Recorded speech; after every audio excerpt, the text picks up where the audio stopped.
त्या भाषणामध्ये त्यांनी जे मिठागरांचा एक विषय काढलेला की सर्व मिठागर हे मुसलमानांचे होते, पण गोपाल पाटील कुठं असेल तर ऐक, इंग्रजांची लिस्ट माझ्याजवळ आहे आणि आम्ही 500 लोक आहोत आणि 250 एकर जागा आमच्या बापांच्या नावावर आहे.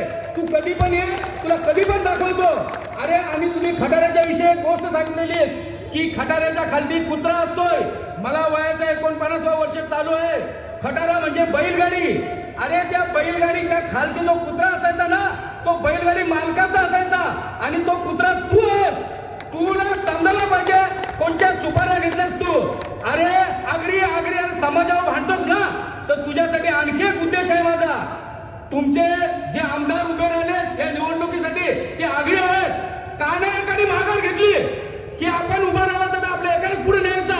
अरे तुमच्यात दम नाही, तुमची खरोखरची भरवगिरी आहे आणि तुम्ही पैसे घेऊन भाषण करतात. बेमटापासून वरपर्यंत आवाज येतो तुमचा.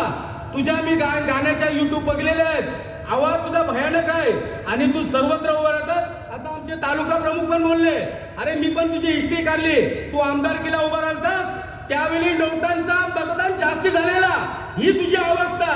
तुला 2014ला तू निवडणुकीला ग्रामपंचायतीच्या सदस्याला उभा राहता तेव्हा 17 मतं पडलेली आणि तुझ्या घरी सांत्वन करण्यासाठी 22 लोक आलेली. की 5 मतं तुझ्या घरातली होती न पडलेली.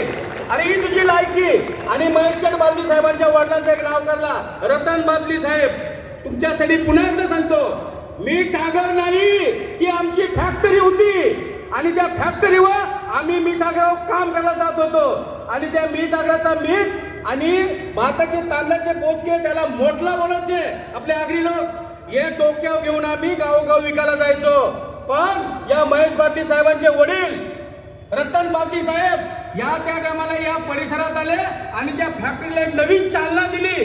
ती चालना म्हणजे अशी की आम्हाला जे मोठमोठे प्रकल्प आलेले आहेत, जे मोठे जेटी सारखा मोठा आलाय, अटल सेतू आले, म्हणजे हे प्रकल्प आले त्याच्यामुळे आज आपल्याला सुद्धा त्याच्याने उत्पन्न फायदा सर्व झाला. प्रवास आपला लवकर होतोय. हे सांगणार कधी? फक्त उठाडेवा करायच्या आणि भाषण ठोकायला यायचा कोणतरी पैसे दिल्यानंतर. म्हणून तरी आपल्या या 20 तारखेला आपण महेश बादली साहेबांना भरघोस मतांनी विजयी कराल अशी मी तुम्हाला ग्वाही देतो. जय हिंद, जय महाराष्ट्र.